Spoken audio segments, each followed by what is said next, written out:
My name is Sarah, and I've always loved running through the forest trails near my house. They were my sanctuary, a place to clear my mind. But after that night, I've never set foot near those woods again.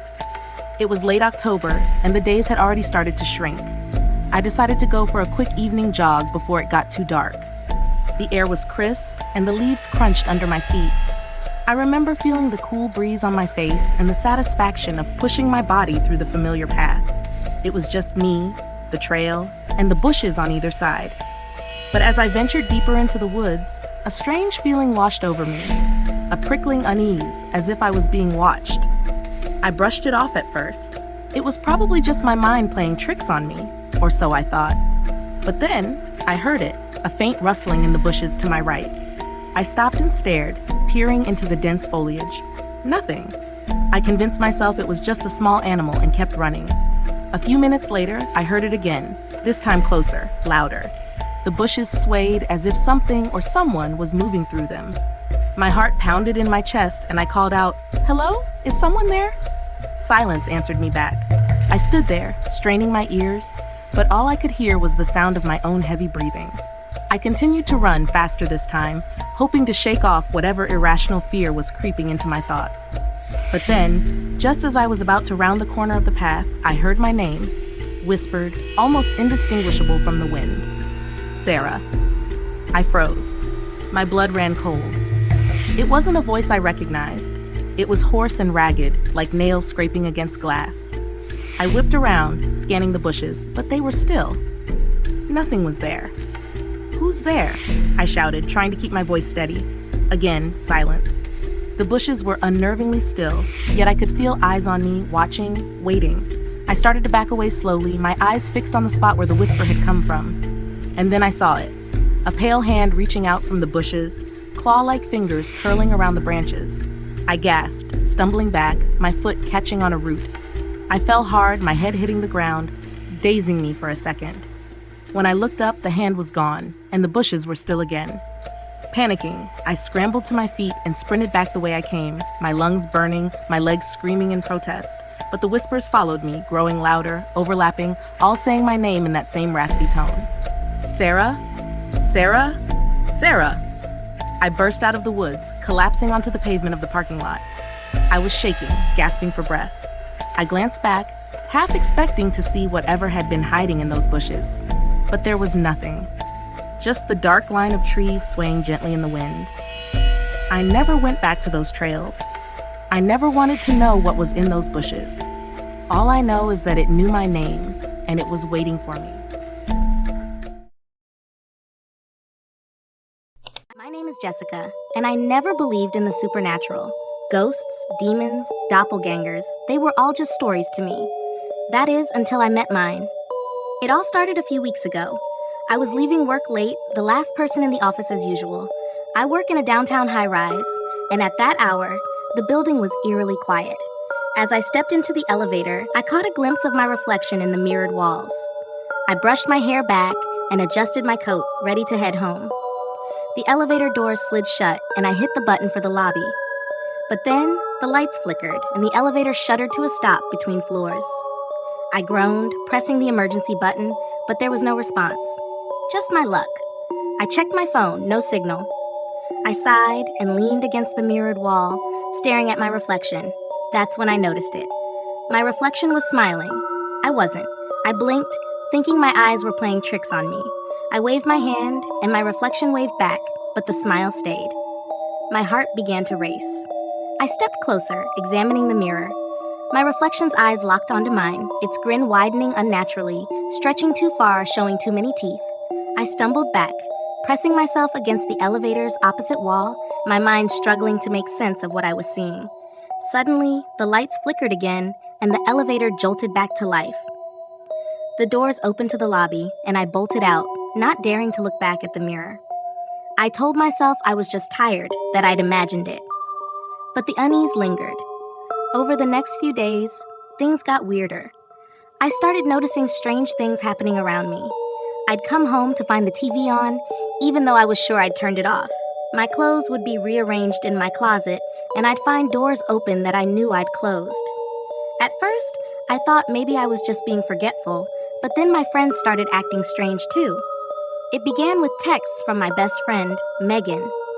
She was upset that I'd ignored her when we ran into each other at the grocery store. But I hadn't been to the grocery store that day. I tried to explain that it wasn't me, but she didn't believe me. Then my boss called, asking why I hadn't shown up for our meeting. But I'd been sitting at my desk all morning. My coworkers said they'd seen me walk out of the office hours earlier. Panic set in. I couldn't understand what was happening. It was as if someone was living my life, making me look like a liar, a flake, a completely different person. I decided to confront it, whatever it was. One night, I set up my phone to record while I slept. I needed proof that I wasn't going crazy. The next morning, I reviewed the footage. My heart stopped when I saw it. Around 2 a.m., the bedroom door creaked open, and I watched in horror as I entered the room. But it wasn't me. It was dressed in my clothes, its hair identical to mine, but there was something off about its movements. Jerky, unnatural, like it was still learning how to be me. It walked over to my side of the bed and just stood there, staring down at me. For hours, it watched, its head twitching slightly, a grotesque mimicry of a human. Then, just before dawn, it left the room, leaving the door ajar. I couldn't breathe. My skin prickled with fear. I tried to convince myself it was a dream, but the evidence was right there in front of me. That thing, that doppelganger, was real, and it was getting bolder. The next day, I called in sick and stayed home, determined to catch it in the act. I spent the day on high alert, every noise making me jump.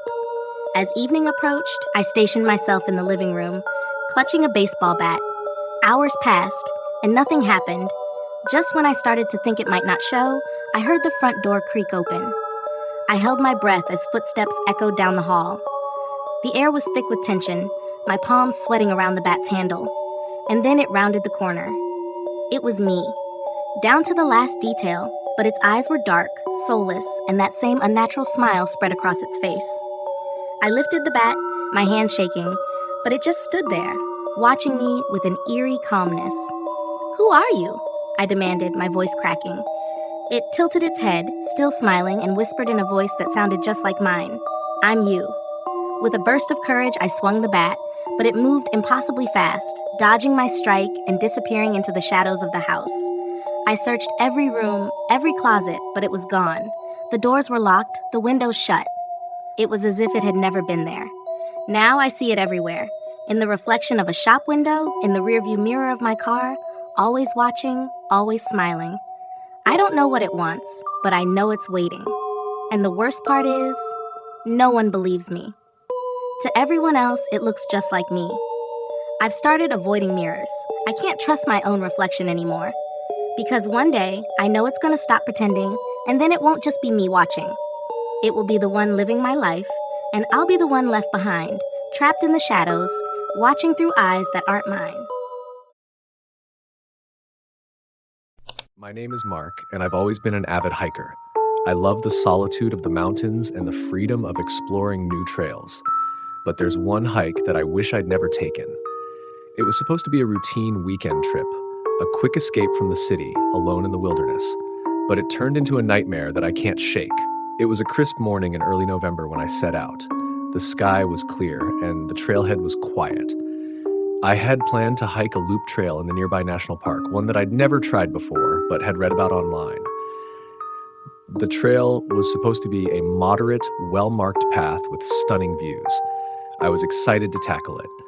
I parked my car, strapped on my backpack, and started down the path. The first couple of miles were perfect. Cool air, the crunch of leaves underfoot, and not a soul in sight. But then, about an hour into my hike, I came to a fork in the trail that wasn't on my map. One path was clearly the main trail, and the other was an overgrown side path. It looked like it hadn't been used in years, but curiosity got the better of me. I decided to take the overgrown path, thinking it might lead to some hidden viewpoint or secluded spot. As I pushed through the thick brush, the air seemed to grow colder and the forest darker. The further I went, the less it felt like I was on any kind of trail at all. I checked my phone for GPS, but I had no signal. I shrugged it off and kept going, convinced that I'd find something interesting just a bit further ahead. After another half hour, I stumbled upon an old, dilapidated cabin hidden among the trees. It was small, with rotting wood and broken windows. My heart pounded with a mix of fear and excitement.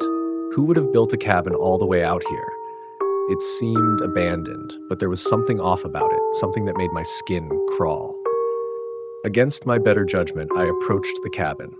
As I got closer, I noticed strange symbols carved into the wood around the door. Symbols I didn't recognize, and they looked freshly made, as if someone had been there recently. I reached for the door, hesitated, and then pushed it open. The hinges creaked loudly, echoing in the stillness of the forest. Inside, the cabin was bare, except for a single wooden chair in the center of the room and a thick layer of dust covering the floor. But what caught my eye was a notebook lying on the chair. I picked it up and flipped through the pages. They were filled with frantic, scrawled writing. Don't follow the path. It changes. It leads you back. It wants you lost. A chill ran down my spine. I slammed the notebook shut and bolted out of the cabin, my pulse racing. I needed to get back to the main trail, but when I turned around, the path I had taken was gone. In its place was a dense thicket of trees and brambles. I spun around, trying to get my bearings, but everything looked the same, endless trees and tangled underbrush. I tried to retrace my steps, but every direction I turned seemed wrong. Panic set in as the sky began to darken, and the forest seemed to close in around me. I called out, but my voice was swallowed by the trees. I walked for what felt like hours, but no matter how far I went, I kept ending up back at that damn cabin. It was as if the forest was playing tricks on me, leading me in circles, mocking my every move. As night fell, I had no choice but to take shelter in the cabin. The air inside felt heavy, suffocating. I sat in the chair, clutching the notebook, rereading the frantic warnings until my eyes burned. My head ached, and every sound outside made me jump. The symbols on the walls seemed to shift in the darkness, twisting and changing when I wasn't looking. I didn't sleep that night. I just sat there, staring at the door, waiting for morning.